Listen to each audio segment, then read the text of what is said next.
Okay, awesome, Cody. So thank you very much for joining New Level Interviews. And, this is the second interview that I have. The first one was with Courtnall. It was amazing. We spoke a bit about finances and how to steward money, how to work with money, and it's really been phenomenal. So yeah, so the first question that I want to ask you, what is your background? Where do you come from? I know America is more like a NFL vibe in, compared to South Africa. So just to tell a little bit about yourself. Yeah, so actually my background's all in soccer. So I grew up playing soccer and, found a career in that. Went to college actually on D2 scholarship for soccer and shortly fell out of love with that, found rugby and just began running with rugby. And then I started, got a college scholarship for rugby. That got me through college, got me a degree, and then got me to a men's level. And now I got picked up by the USA, and so I play out here full time. Yeah. That's awesome, man. So you would definitely say studying is an important part of life. Yeah, definitely. It's different for everybody, and some people find school as their path, some people find business, and some people just want to pick up and start working immediately. But for me, school was something important, and I continue school right now. I'm in a master's program as well for business, so continuing that schooling as well.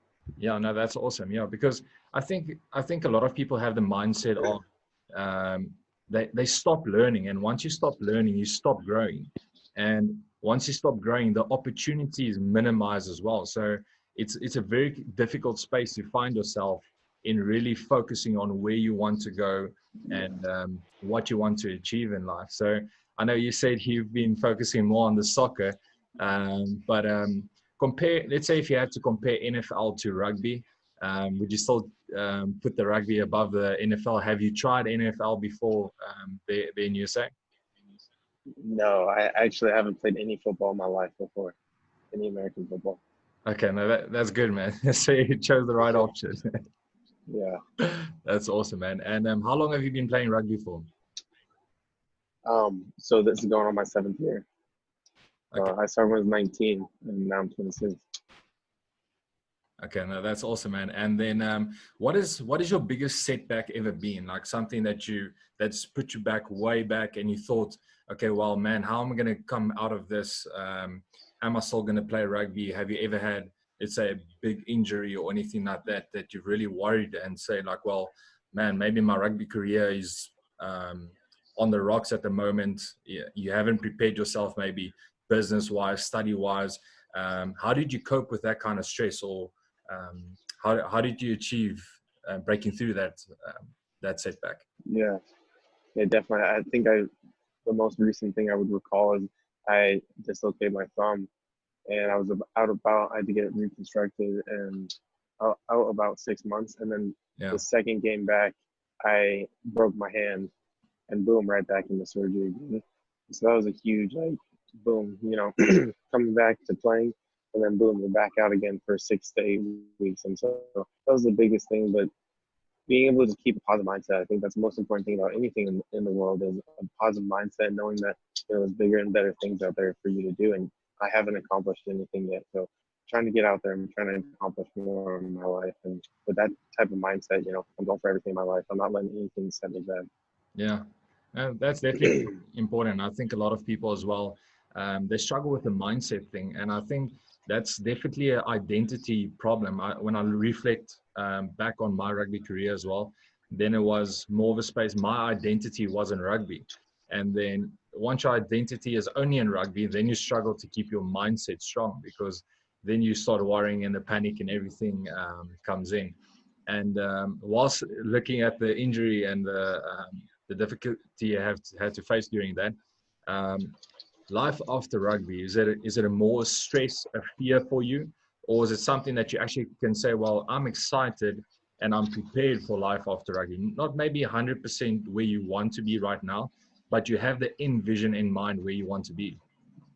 Yeah, so I'm always trying to expand my horizons right now. So I have multiple income streams. Currently, I'm saving every single day. Every paycheck goes into saving. So I'm doing everything I possibly can to prepare myself. And outside of rugby, I'm trying to build identity as well. So I'm, really established on Instagram and TikTok. So both of those, I'm just trying to build my my outside vision of rugby as well and grow Yeah. myself as a person. So when rugby does end, that I do have the ability to go into something else and have the confidence and ability to Yeah. do those things.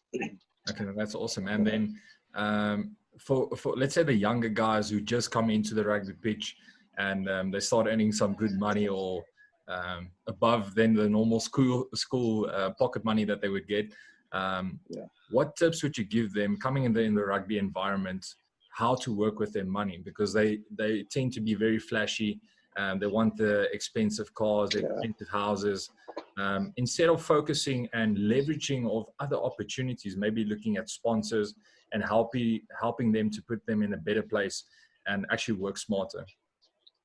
Yeah, definitely. No, I mean, I agree with you. I see it out here on our team as well. And I mean, the best advice is to save and set up a savings plan with a financial advisor, something like that. That Yeah, you can put a certain amount of your paycheck, whatever is comfortable to you.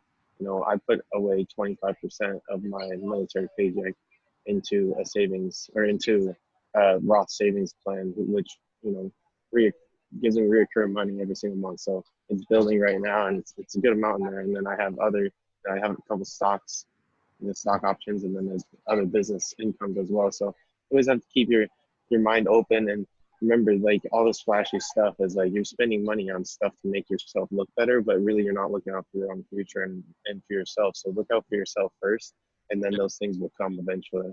No, definitely. And I think something that's quite difficult is that instant gratification. I mean, if you see Yeah, something now, you want that right now. And people don't really actually realize how destructive that is and how that actually breaks you down. And the thing is, when you have a long-term plan and long-term goals, that really helps a lot. And something that I've played with a few guys from abroad as well.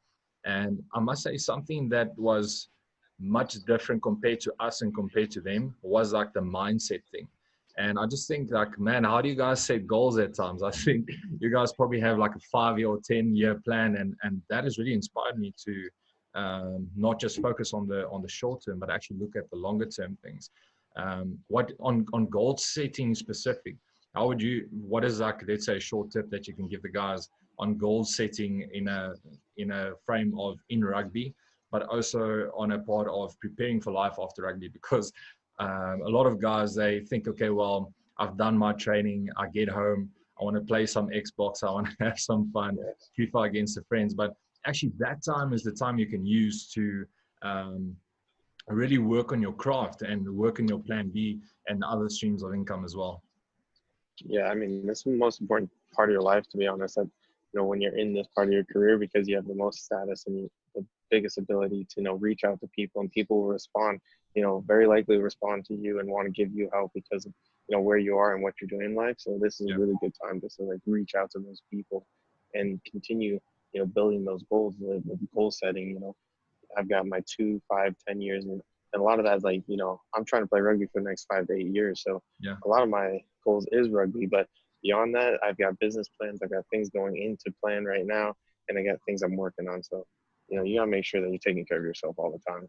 Yeah, man, that's awesome, man. And yeah, so this is the final thing. I just want to give you opportunity to give like a small testimony, just inspire people. Whatever business or whatever that you have, you can share it on here.